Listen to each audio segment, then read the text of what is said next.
که څه هم په دا وروستیو کې ګڼې افغان کورنۍ له نورو هیوادونو څخه افغانستان ته راغلي، خو دلته په کور دننه ورته د حکومت لخوا د هر ډول اسانتیاو د بشپړېدو چارې په چټکۍ سره روانې دي. خو اوسه دا باید ورسره وشي. نظام او امارت د اسلامي امارت قیادت او مشرتابه هغو هغه خپل مسؤلیت تر ډیره ادا کړی ده او بیا به هم کوشش کوو. تر ډیره امکانه د امارت فیصله دا ده چې کوشش دا کوي امارت چې د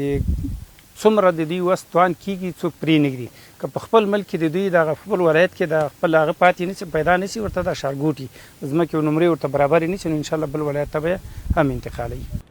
دا په خاص کونړ ولسوالۍ کې بیرته راستنېدونکو کډوالو لپاره جوړېدونکی ښارګوټی دی چې نږدې 400 جریبه ځمکه ورته ځانګړې شوې او تمه ده چې 302 بیرته راستنېدونکو کورنیو ته به پکې د کورونو لپاره نمرې ورکړل شي.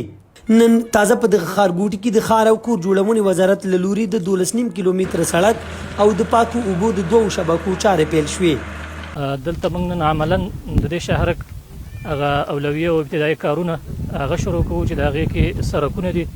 چې دغه سړکونو تقریبا زموږ انجنیر صاحبان برابر کړی دی نو تقریبا 12.5 کیلومتره سړک دی دغه شهرک چې څه پکې عمومي سړکونه دي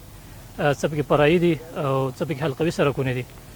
د مسؤلینو په خبره د خاص کونړ د دغه جوړېدونکي ښارګوټي سربیره د اړتیا پر مهال 2 نور ښارګوټي هم جوړوي ترڅو افغان خاورې ته راغلي کډوال له ډیرو نورو اسانتیاوو برخمن شي. بلخوا ځایي اوسیدونکي هیواد ته د افغان کډوالو په بیرته راستنېدو خوښ دي، وایي په خپل هیواد کې اوسېده تر بل هر ځای غوره دي او پکار ده چې د آبادۍ لپاره یې په ګډه کار وکړو. اقتصاد سره پیاوړی کیږي ځکه دلته چې څونه خلک راځي دغه اقتصاد سره ښه کیږي، د موټر والا سره کار ښه کیږي، دکاندارو سره ښه کیږي، د مزدورکارو سره ښه کیږي نو دې کې ډیرو خلکو ته فایده رسیږي. دا به انشاءالله ډیره یو ښه نتیجه ورکړي او ډیر ښه کار دی.